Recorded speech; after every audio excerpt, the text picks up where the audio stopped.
Hello, everyone. Welcome to Imagine Simple English, the podcast where we make English learning simple and scientific. I'm Jilly. And I'm James, and today we are talking about something that will probably shock you. James, let me ask you a question. When do people learn English without translating? Never? Exactly. Never. But English teachers keep telling students, stop translating, think in English. And students feel so guilty. I know. I used to feel terrible about this. Every time I translated in my head, I thought I was doing something wrong. But you were not. And today, we are going to prove it with real science. So let's start with the big question. Jilly, why do students feel guilty about translating? Because teachers tell them translation is bad. They say, if you keep translating, you will never be fluent. But this is completely wrong. So translation is actually good. Not just good. Translation is powerful. When you use your native language smartly while learning English, you learn 3 times faster. 3 times? That's huge. Yes. A scientist named Jim Cummins studied language learning for 40 years, and he discovered that your native language is not your enemy. It is your secret weapon. Okay, but how does this help? Great question. Let me explain. Your brain has 2 layers when you learn language. 2 layers? Yes. Layer 1 is called deep knowledge. This is where you understand big concepts: time, emotion, cause and effect, logic. And this layer works in all languages? Exactly. It is universal. When you were a child, you already built this layer. You already know what past means. You know what happy feels like. So I don't need to learn these concepts again in English. No, you only need layer 2. Layer 2 is surface knowledge. This is the English words, English grammar, English pronunciation. Exactly. And this is why translation helps. Translation connects your deep knowledge to new English words. Your brain says, oh, I already know this concept. I just need the English word. That makes so much sense. Can you give an example?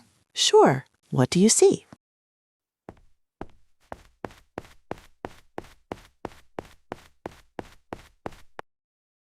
I see a woman running. Good. In English, we say she is running. Now, listeners, I want you to do something. Think in your native language first. Why is she running? Then write your answer in English. For example, she is running because she is late. Perfect. You used your native language to understand the concept. Then you expressed it in English. This is smart translation. Okay, so that's the theory. But what does the science say? Jim Cummins called this the Interdependence hypothesis. Big word, but simple idea. He studied thousands of students, and he found that students who used their native language to understand difficult concepts learned faster and felt more confident. Any other studies? Yes. In 2024, researchers looked at translation in classrooms. They found that 70% of teachers said translation helps students think more critically. And 65% of students developed better problem-solving skills when they used translation strategically. You said strategically.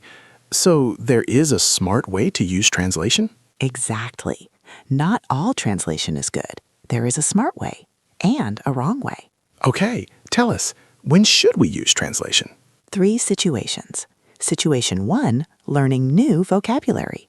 When you see a new word like anxious, just translate it quickly. Your brain understands the concept immediately. So I should not waste time guessing? No. Translate it. Then say the word 5 times out loud. Make 2 sentences with it. Now the word is yours. What is situation 2? Understanding complex grammar. Some grammar does not exist in your native language, like present perfect. Oh, I hate present perfect. Everyone does it first. So here is the trick.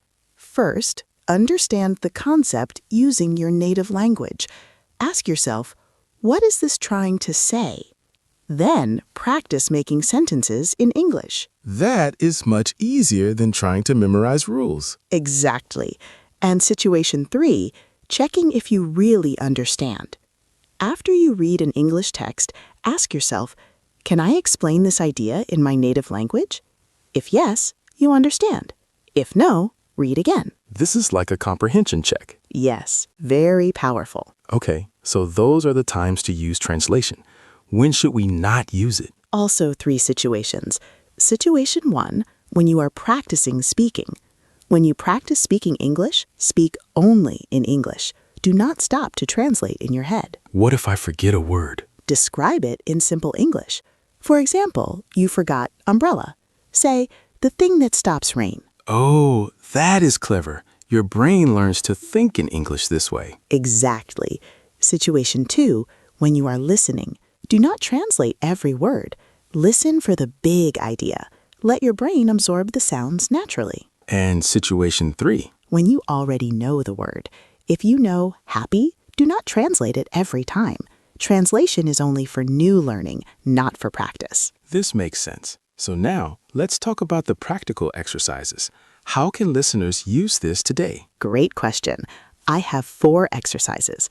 Let's start with exercise 1, the mirror vocabulary method. How does this work? You need a mirror. Stand in front of it. Choose one new English word. Let's say confident. Okay, confident. Think about what this word means in your native language. Feel the concept. Got it. Now, say the English word out loud. Confident. Confident. Good. Now make a sentence. I feel confident when I practice English. I feel confident when I practice English. Now repeat it 5 times. Look at yourself in the mirror. Speak clearly. Why 5 times? Because you are connecting 3 things: the concept you already know, the English word, and your voice. Your brain creates a strong memory. So do this every morning. Yes, 1 word, 5 sentences, 5 minutes. After 1 month, you have 30 new words you will never forget. I love that. What is exercise 2? The sandwich recording method. You need your phone. Okay, I have my phone. Think about one thing that happened today. Think in your native language first. Organize the story in your mind. Like, today I woke up late, took the wrong bus, and met a cool person. Perfect. Now press record. Speak this story in English. Use simple words. Do not worry about mistakes. Today I woke up late, took the wrong bus, and met a cool person. Good. Now stop. Listen to yourself. Then record again. This time, fix one small mistake or add one detail. Today I woke up late, took the wrong bus, and met a really cool person. Exactly. Do this every night. 5 minutes, record your day, listen, record again better. Why does this work? Because you use your native language to organize thoughts, but you speak in English. This is the bridge. Every day, the bridge gets stronger. I see. What about exercise 3? Mirror pattern practice. Go to your mirror again. Practice one sentence pattern with different words. What pattern should I use? Today, let's use I feel when.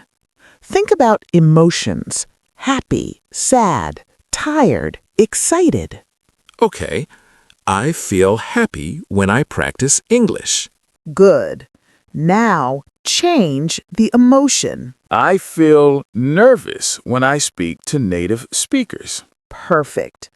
Do this with 5 different emotions. Same pattern, different words. Why? Because your brain loves patterns. When you repeat the same structure, it becomes automatic. You do not think, you just speak. That is brilliant. And exercise 4. Translation speed practice. Write 3 simple sentences about your life in your native language. Like what? I work in an office. I like to drink coffee in the morning. I want to speak English fluently. Okay, I have them.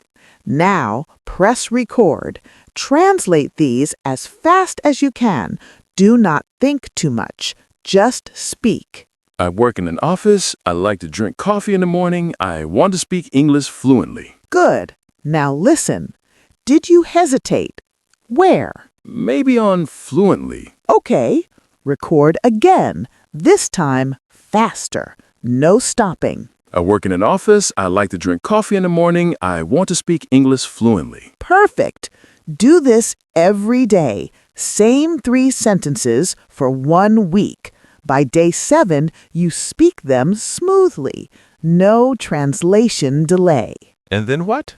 Next week, choose 3 new sentences. You are training your brain to translate faster, and eventually your brain stops translating. It just knows the English. This is like building a bridge and then crossing it. Exactly. And then you don't need it anymore. So, Julie, let me ask, what happens naturally over time? When does translation decrease? Great question. At A1 level, you translate most of the time, maybe 70%. This is normal. And that's okay? Yes. At A2, you translate less, maybe 40%.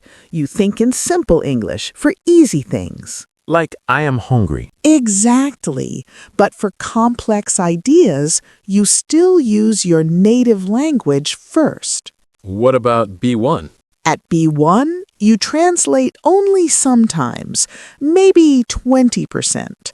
Most thinking happens in English. And B2?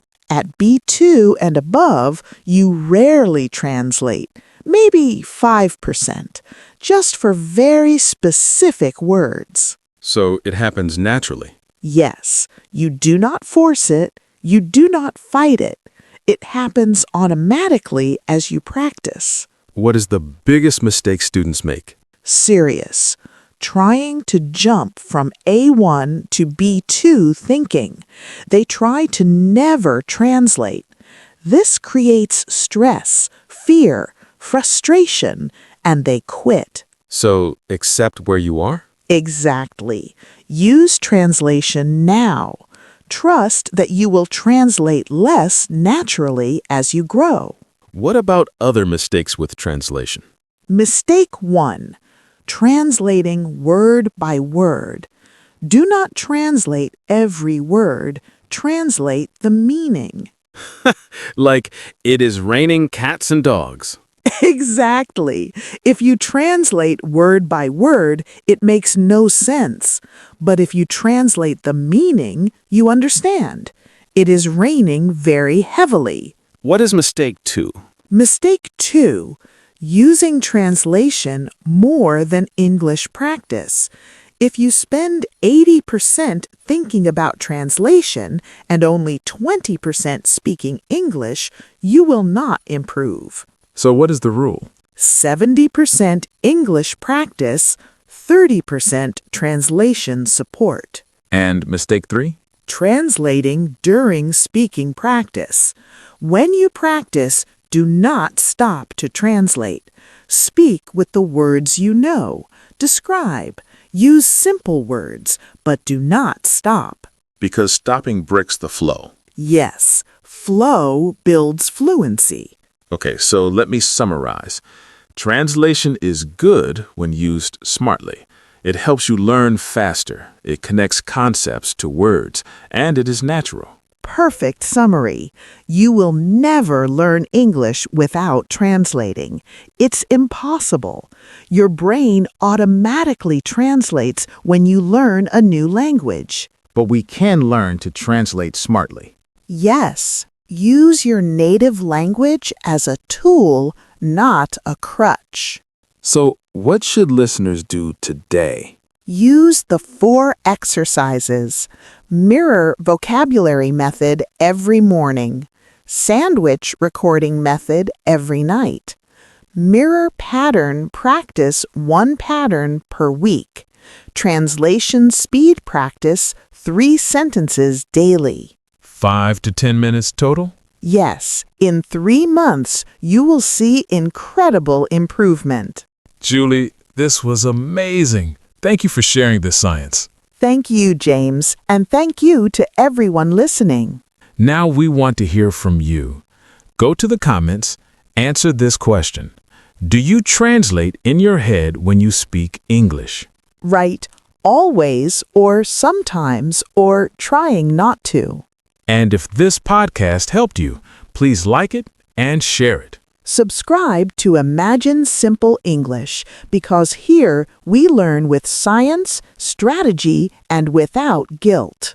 Now go practice, use your mirror, record your voice, use your native language smartly. And watch your English grow. I made another video talking more about this stop translating, think in English mistake. This is the one that appeared on your screen.